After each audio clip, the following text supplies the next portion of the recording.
যে সেনাবাহিনী টল দিচ্ছে, পুলিশ প্রশাসনিক বিভিন্ন জায়গায় দায়িত্ব পালন করছে, দিনে দুপুরে ছিনতাই হচ্ছে, দিনে দুপুরে দর্শন হচ্ছে, দিনে দুপুরে গুম হচ্ছে, খুন হচ্ছে। উপদেষ্টা মহোদয়কে বলতে চাই, আপনি কি পুনরায় আওয়ামী লীগের এজেন্ট বাস্তবায়ন করতে চাচ্ছেন? আপনি যে স্বরাষ্ট্র উপদেষ্টা মন্ত্রণালয়ের দায়িত্ব পালন করছেন, আপনি একবারও এই জুলাই আগস্টে দিবালোকে প্রকাশ্যভাবে দিনে দুপুরে সারা বাংলাদেশে আওয়ামী লীগের দালাল সন্ত্রাসরা এই সমস্ত দেশপ্রেমিক ছাত্র সমাজদেরকে হত্যা করেছে, ছাত্র জনতাকে হত্যা করেছে, তাদের লিস্ট এখনো জাতির সামনে আপনারা প্রকাশিত করতে পারলেন না। আপনারা কিসের দায়িত্ব পালন করেন? আমি এই জুলাই আগস্ট গণ যেখানে আন্দোলন হয়েছে, এই ছাত্রলীগ যুবলীগের হামলায় দুটি কিডনি ড্যামেজ হয়ে গিয়েছিল। এই যে রাজু ভাস্কর্যের সেখানে বারবার হামলায় নির্যাতিত হতে হয়েছে। এই যে শাহবাগে রক্ত লেগে আছে, বিশি চত্বর রক্ত লেগে আছে, আমার মতো হাজার হাজার ছাত্ররা রাজপথে রক্ত দিয়েছে, অনেকেই শহীদ হয়েছে। ওই শহীদ ভাইদের বিচার এখনো ওই সমস্ত শহীদ পরিবার পায়নি। দুঃখ লাগে।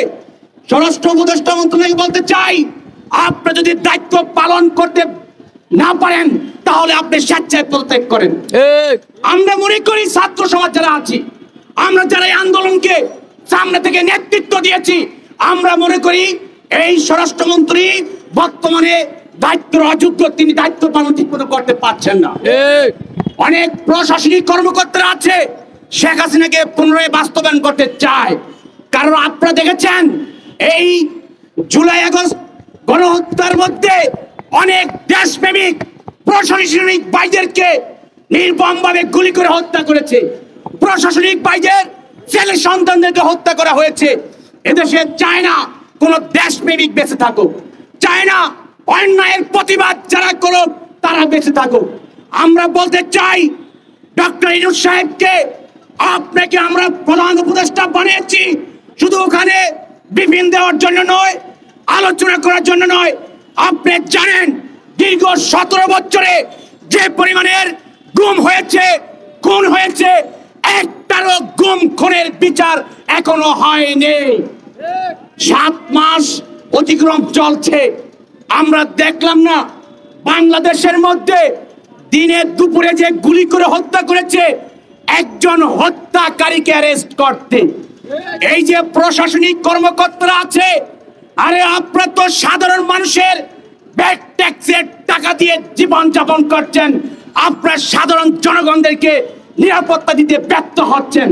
এই যে সেনাবাহিনী টল দিচ্ছে, পুলিশ প্রশাসনিক বিভিন্ন জায়গায় দায়িত্ব পালন করছে, দিনে দুপুরে ছিনতাই হচ্ছে, দিনে দুপুরে দর্শন হচ্ছে, দিনে দুপুরে গুম হচ্ছে, খুন হচ্ছে, এগুলো দায়ভার কিন্তু এই প্রশাসনিকদের নিতে হবে।